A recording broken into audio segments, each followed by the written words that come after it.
In 2015, Iran showcased a uniquely designed 8x8 wheeled armored vehicle known as Aghareb. Due to the limited technological exchange with the outside world, many of Iran's weapon systems have been developed based on outdated equipment, and Aghareb is no exception. It bears similarities to other equipment and exhibits a relatively rough manufacturing process. The chassis of the armored vehicle is derived from the Soviet-era BTR-60PB armored personnel carrier.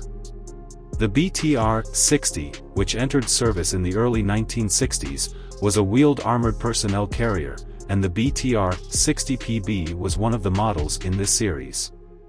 Iran started acquiring BTR-60 series armored personnel carriers in the 1960s, and the BTR-60PB was one of the devices purchased in the 1980s, serving as one of Iran's main armored vehicles. Aghareb has made some modifications to the BTR-60PB chassis, using an unknown diesel engine as its power source, likely the most suitable model that Iran is able to produce domestically. The suspension of the armored vehicle has been raised, increasing the ground clearance and likely enhancing its off-road capabilities, although its ability to withstand mines is unknown. The maximum speed of the armored vehicle is approximately 80 km per hour, with a maximum range of about 500 km. The armored vehicle is equipped with a welded rotating turret, with a limited horizontal movement of 350 degrees. The turret's exterior resembles the post-World War II American tank turret, with a drum-shaped command turret at the rear.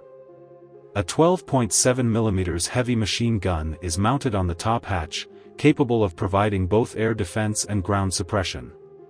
The main weapon is a 90 mm gun inside the turret, with specific details unknown.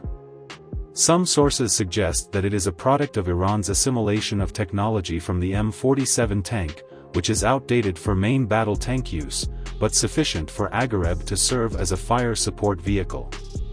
Aghareb also has a 7.62 mm coaxial machine gun as a secondary weapon.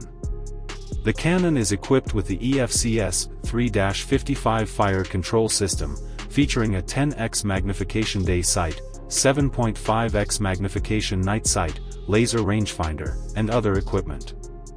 The computer can input data from weather sensors to calculate shooting parameters, with some sources claiming an 80% first-shot hit rate, although it is unclear whether this refers to static or other modes, and the shooting range is also unknown. Aghareb's protection level is slightly higher than that of the BTR-60PB, able to withstand 7.62 mm ammunition, including armor-piercing rounds, with frontal protection against 12.7 mm ammunition. The armor is welded steel, with a greater angle on the front armor plate, and hinged armor plates over two windows that, when closed, allow observation through periscopes. Armored skirts on the sides of the vehicle cover the upper part of the wheels, providing protection to the suspension. The likelihood of installing NBC protection devices based on the vehicle structure seems relatively low. The armored vehicle has a crew of 4, including a driver, vehicle commander, gunner, and loader. The spacious turret should be able to accommodate the vehicle commander, gunner, and loader, while the front of the vehicle retains 2 side-by-side windows, seemingly providing space for an additional person besides the driver. The vehicle's sides also feature handrails similar to those on the BTR-60. Overall, Aghareb is considered to be a relatively underpowered equipment. Other wheeled combat vehicles of the same period are generally equipped with a 105 mm main gun, providing greater firepower and stronger fire control. With the right tactics, they are able to inflict substantial damage on even the most advanced main battle tanks. In contrast, Aghareb is merely an underprotected fire support vehicle.